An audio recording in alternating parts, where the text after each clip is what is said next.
Okay. Yeah. Cool. So now we're just over the field. We there's office space underneath the west stands, Okay. and then there's a little bit of office space in the box office, and then there are coaches' offices and obviously locker rooms down. Our team was based out of the east side home locker rooms, so we were spread out around the facility, but it just got to the point in 2015 where we literally didn't have enough room to grow anymore. Right. We were on top of each other. And we were going to hire 5 more people, so we had to. Fortunately, our new owner, Steve Malik, had some space here in his building. This is MedFusion's building. So yeah, here we are. Awesome. 2 months later. So the whole premise of this assignment, I guess, is to get an idea about what the sports management industry is like. And so we have to interview a professional in the industry we're interested in. And so my major is actually marketing and business, but I'm taking this class because it is, awesome, thank you, because it is, you have like a ton of free electives in the Poole College, and this one is like the most interesting to me, and it's an online class, so it's pretty not super time consuming. And you're state, right? Yeah. Yeah. And so I guess I was actually, I didn't know what I was going to do, and then, so me and my other friend and Connor were all in the class together, and we were talking about it. So is he here, or is he taking it No, remotely? he's taking it remotely, which is cool, yeah, because we actually just took our midterm, and we had to go to this testing center, and he had to like text like a proctor, and then he had to come like give him the test, which is, yeah, it's nuts that you can do that. This day and age. Yeah, It's crazy. The learning opportunities is good for him, good for everybody. Yeah, definitely.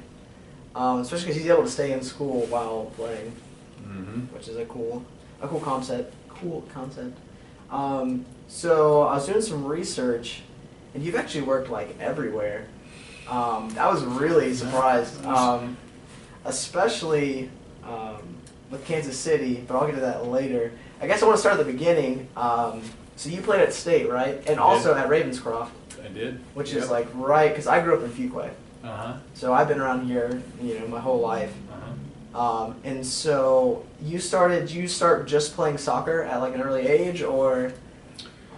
Yeah, it was interesting. The Capillary Soccer League Castle started in like 1974, and I was a young kid at that point, and I was just like a lot of kids looking to play a sport. And at that point, I think football didn't start until you were like 9 years old. Basketball, Little League Baseball, maybe 8 or 9, whatever. Soccer, Castle Soccer started at 7. So I got hooked very early in the development of soccer in the Triangle. And, I played a lot of different sports, loved all the sports I played basically everything under the sun.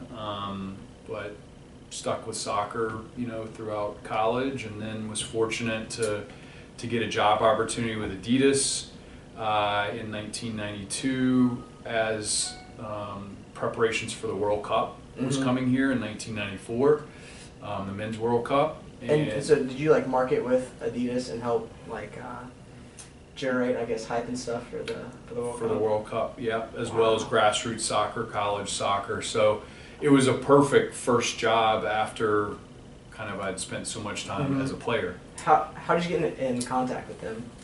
Actually, Coach Tarantini, George Tarantini, who was at the time, longtime head coach at NC State, he helped connect me with the person that was the national marketing director for Adidas Soccer.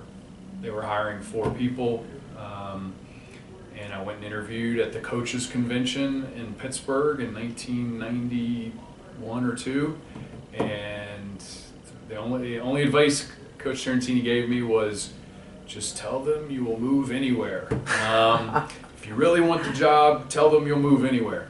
So I told him I'd move anywhere, and I ended up in Chicago about a month and a half later, and had an incredible experience working out of the U.S. Soccer headquarters. It's called Soccer House, which is on Prairie Avenue in Chicago. It's where the United States Soccer Federation is housed, all their leaders. And so I helped to manage the relationship between Adidas and U.S. soccer and the U.S. World Cup teams, men's and women's, all the youth national teams.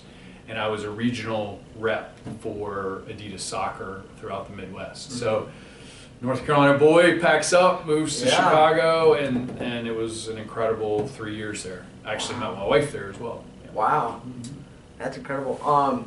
So working with FIFA, how do you feel, I guess, about what's going on now with all of that? Well, I didn't really. I mean, I interacted some with FIFA in my time with Adidas and at U.S. Soccer. I've never gotten a paycheck or worked for FIFA. No, I mean, it's very interesting. I think it mirrors some of what happened with the Olympic Committee, the International Olympic Committee, maybe 10, 15 years ago. These organizations have grown out of nothing, and they're global organizations, and the reality is people do business in other countries, certain other countries, not all other countries, in different ways. And what may be unacceptable in the United States, in certain countries, in certain business, is accepted by certain people. So it did not surprise me one bit that this all came to a head and that there were allegations and charges of corruption. Personally, I've never seen it, but it did not surprise me that the buying and selling of television rights and, for instance, the Qatar World Cup, things like that have come into question. And so, I think it was very necessary to hopefully clean up the sport and move it forward in a much better direction, because I think a cleaner sport, a more above board sport, only enhances the ability for the United States to become a global leader in soccer. And in some ways we're there, in some ways we have a ways to go, but this will help that, I think, in the long term. Do you think it should be moved from Qatar, the World Cup now, or? Oh man, personally, yes. And they need to do it quickly, because obviously Qatar is spending a lot of money to develop stadiums, and just like any country would do, they're getting ready for the event. And it becomes a very complicated situation where, even though they got it for what appears to be not an above board way, they got the bid, and it appears in a below board way.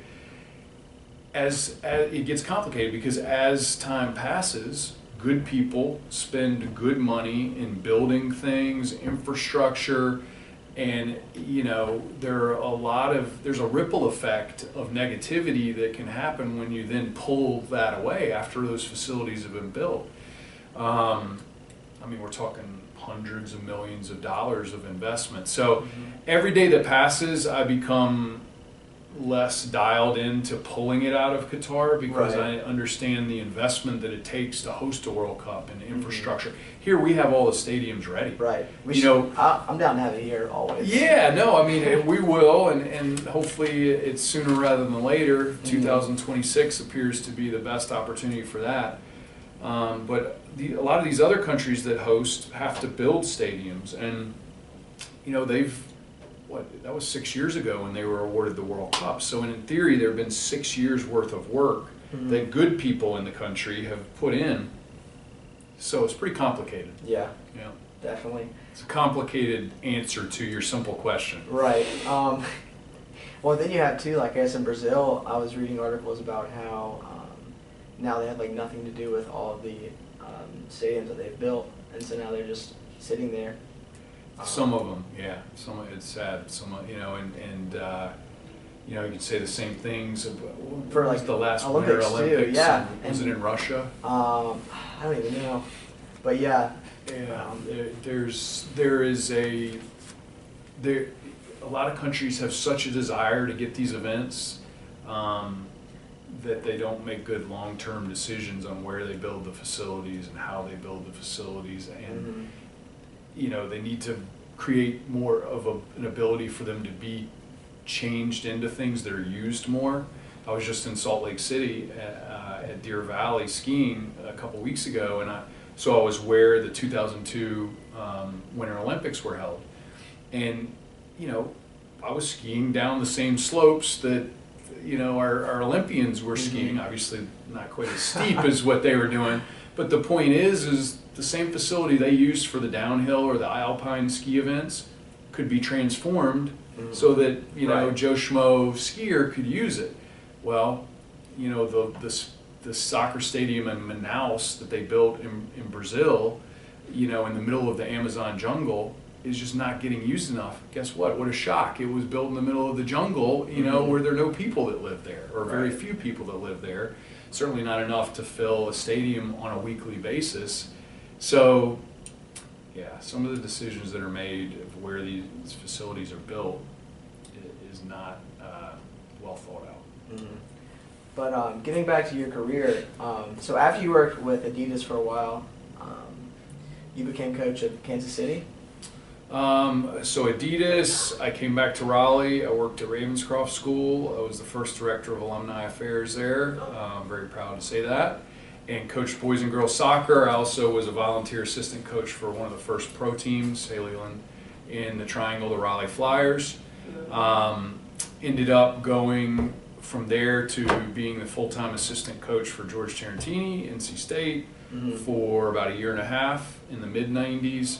Then went to Richmond Kickers. Pro soccer was really just starting to get a lot of momentum at that point in the mid-90s, and so I took a great opportunity with the Richmond Kickers.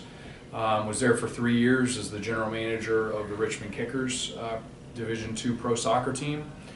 And MLS was gaining ground, got an opportunity to go interview with Lamar Hunt and Clark Hunt in Kansas City in 1999, and got that job opportunity in Major League Soccer with the Kansas City Wizards, and I was there from 99 to 2006. So I was not a coach in Kansas City, I was a general manager. Okay. Yeah. And so what, I guess, are like the different duties as opposed to coaching and being like a general manager? Well, in most in the general manager roles that I've had, every just because it's called general manager doesn't mean that everybody has the same job description. That's good for you to know. In the general manager jobs that I have had, Richmond Kickers, Kansas City Wizards, and now Carolina Railhawks, what I've enjoyed about the jobs, a couple things in particular. One is that I oversee or am involved with both the team side as well as the business side. So no 2 days are the same. Yesterday morning I was out of training. I went straight from training to some meetings, some business meetings in Durham. So there's a really interesting balance as a general manager between overseeing the team side, working with the coaches, the players, the budget, the selection of players,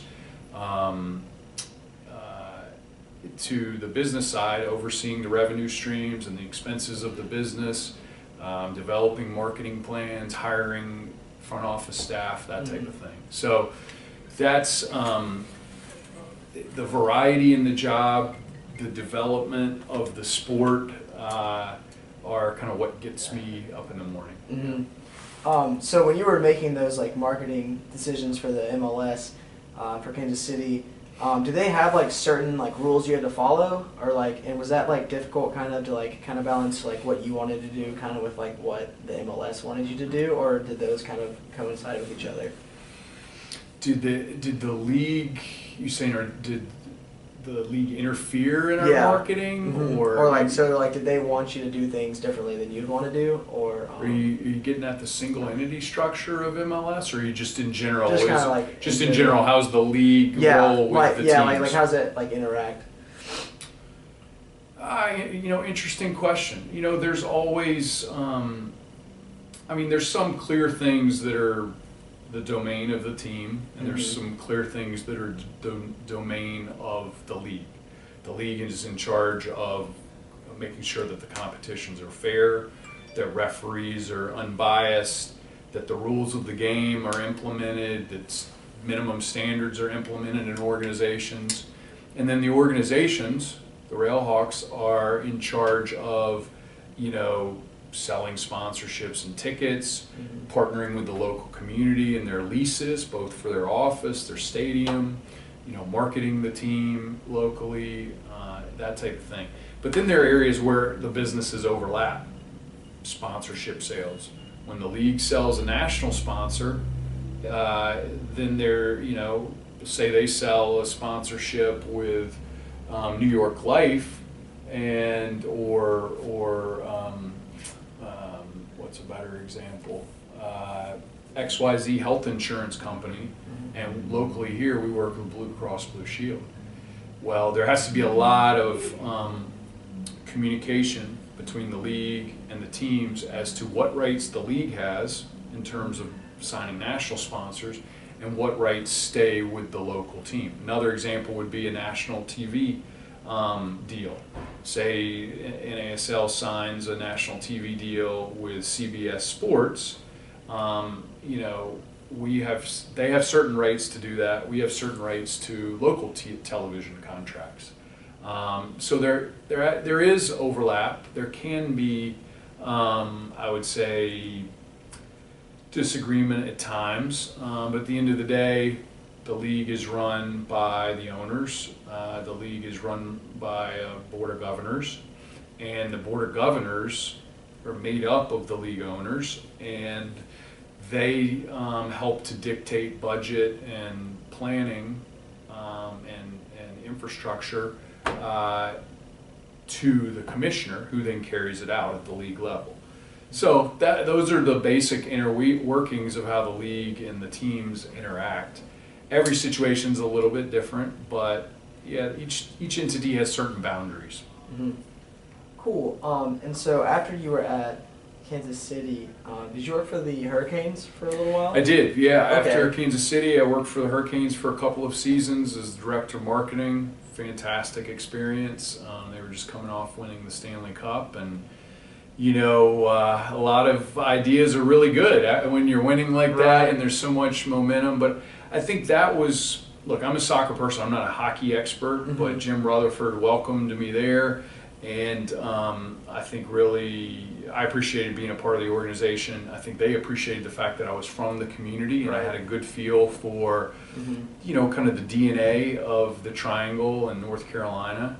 And I think it was a really productive couple of years for both of us. It reinforced to me, personally, a lot of the things that we did in our Richmond Kickers organization, as well as our Kansas City Wizards organization. A lot of the marketing best practices, the sales best practices, that may or may not have worked in those organizations because soccer was still growing. We didn't have facilities that were really proper size. For instance, in Kansas City, we were playing in Arrowhead Stadium, 80,000 seat stadium, and we averaged 15,000 fans a game. Well, we were doing a lot of the same things that the Carolina Hurricanes do, and at that time, they were selling out 99 or 95% of their inventory. So that was kind of comforting to me.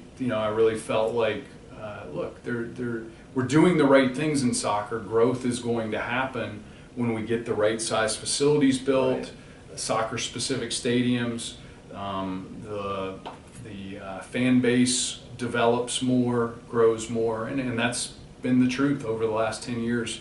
Pro soccer has just exploded from a spectator standpoint, as well as from certain pockets of television success as well, audience.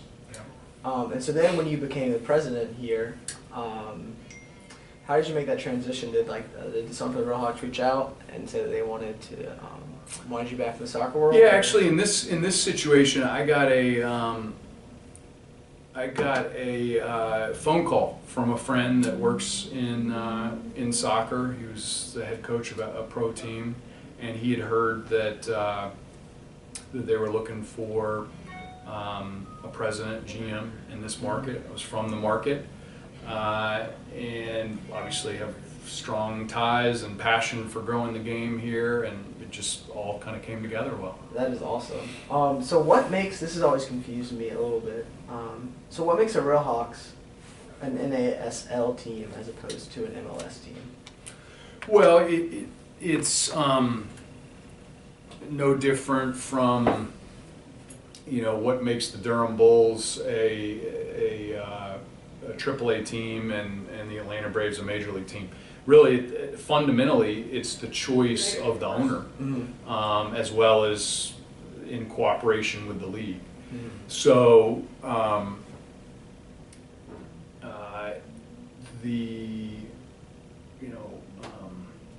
there's no, it's a good question. You know, there's nothing about the size of our population base here that makes us NASL as opposed to Major League Soccer or USL as Division III.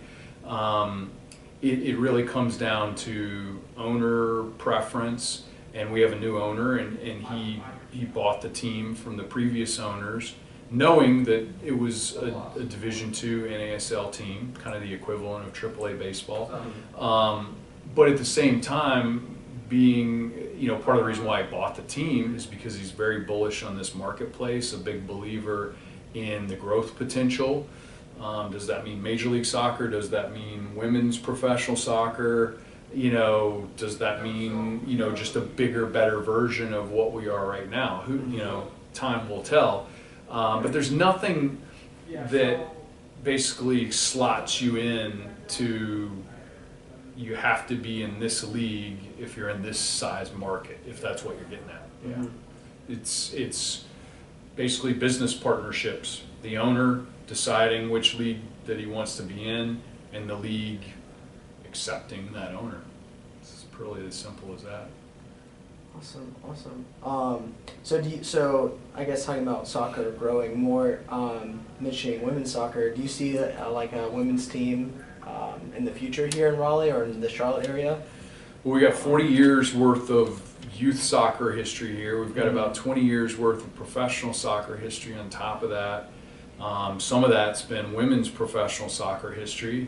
We've got great college programs here, both male and female. About 50% of the soccer participation over all these years has been female. So we got a lot of fans of the female game. We've got a lot of fans of the male game. And we got a lot of fans that love both. Right.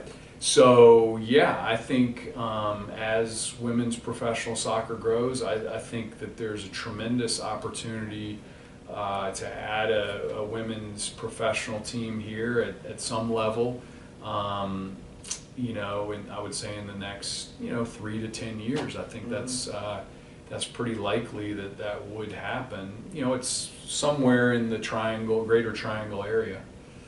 Awesome. Like men's professional soccer, there are various levels of soccer. Obviously, you've got youth soccer. You've got ECNL, which is the highest level of youth soccer at this point. You've got great college soccer here.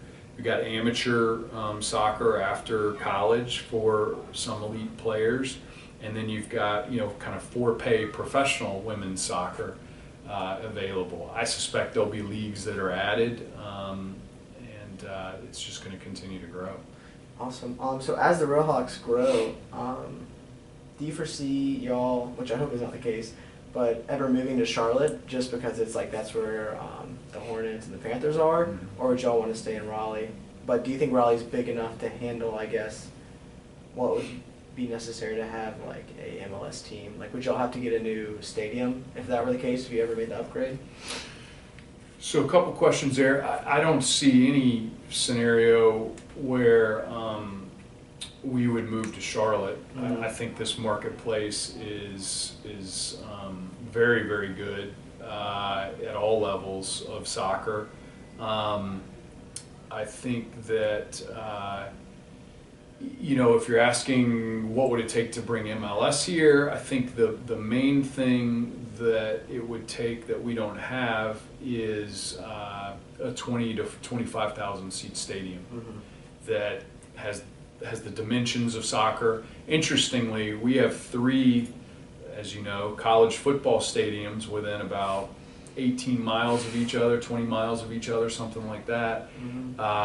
All of which have been renovated or are under renovation in the last 10 years, none of which can host a real professional soccer game. Mm-hmm. I mean, there have been pockets, there's been a game at Carter Finley Stadium.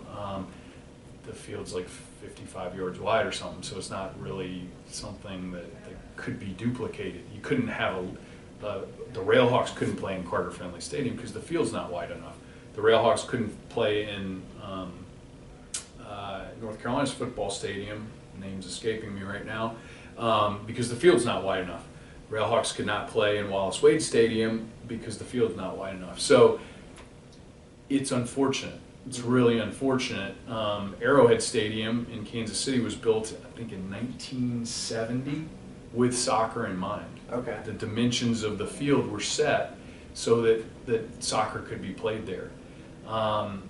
For us to become Major League, for us to host these large-scale international matches that have attendances of 20,000 and above, we're gonna have to build a stadium here or renovate the one that we have. Yeah, I feel like renovating Carter Finley, I'd never even really thought about that. I feel like that would make the most sense. So I guess kind of like wrapping up, like what would be your kind of advice for anyone, I guess, seeking to kind of get their foot in the door or I guess as they go forward with their career? Yeah, I get asked that question a lot. I think the older you get, the more people ask you stuff like that. But it's the same way I started. Get involved. Right. I was fortunate to be a college soccer player, but that was a lot of work. I mean, right. There were many moments where I said, do I really want to keep doing this? I just kept plugging away, and that gave me a foundation in the game that made my resume special, right? It's not the only thing, but it was an important thing. Not everybody has that, right? So it's get involved, work part-time for an event, be a manager of a college team, start a club team, get involved with the rock and roll marathon that comes here once a year that's a mega event. I think part of it's educating yourself as an individual, get out, experience things, meet people, network. And part of it is, just like any industry, you got to learn the industry. Learn what the different jobs are in the industry. You can have a law degree, but specialize in sports. You can be an accountant, but specialize in professional sports or amateur sports or, whatever the case may be, not-for-profits that are related to sports. So there are just so many areas of sports in general that are, it's a growing industry, in particular in soccer right now, professional soccer. So the advice is get your foot in the door in as many different places as possible. Stay busy, networking yourself, seeing up close how different organizations and programs run, and then make yourself indispensable. Create something within your internship or your part-time job where people say, oh my gosh, we got to hire that person full-time. And then you start to work your way up in these organizations, and I've seen it happen over and over. Eventually, people become directors, and then eventually they become VPs, then they become the president of the organization, and in some cases, some people become owners, So, it's an industry that's growing, so that's really positive. It's an industry that is somewhat unpredictable at times and a little unfair at times, especially if you're on the team side of the business, which people have to understand, if they're going to get into it, that's part of it. And it's not a 9-to-5 gig. I tell people that all the time. If you're looking for 9 to 5 and to have every holiday weekend at the beach and fishing, sports is unlikely to be for you. If you're looking for something that is different and new every day, and that you can be a part of the growth of a sport, then it's for you. If you're looking for if you're looking to transfer your fan, nature of a sport, and be closer to it because you're a huge fan, it's not for you because it's not very glamorous. Most of the time, like a lot of jobs, it's a lot of hard work, a lot of blood, sweat, and tears, a lot of late nights. But if you're excited by growing businesses and interacting with people and being a part of something that the community rallies around and cares about, then sports is a lot of fun to be a part of. So those are the types of things people that are interested in working in sports need to think through. And really analyze before they, jump in and wake up 20 years later and feel like, you know what, I want my holidays back or whatever, So, yeah, no, I mean that's maybe a long answer to a short question, or maybe we're just finishing up an interview. I could go on and on that. But that's I guess the reality of it. Awesome. Well, Mr. Johnson,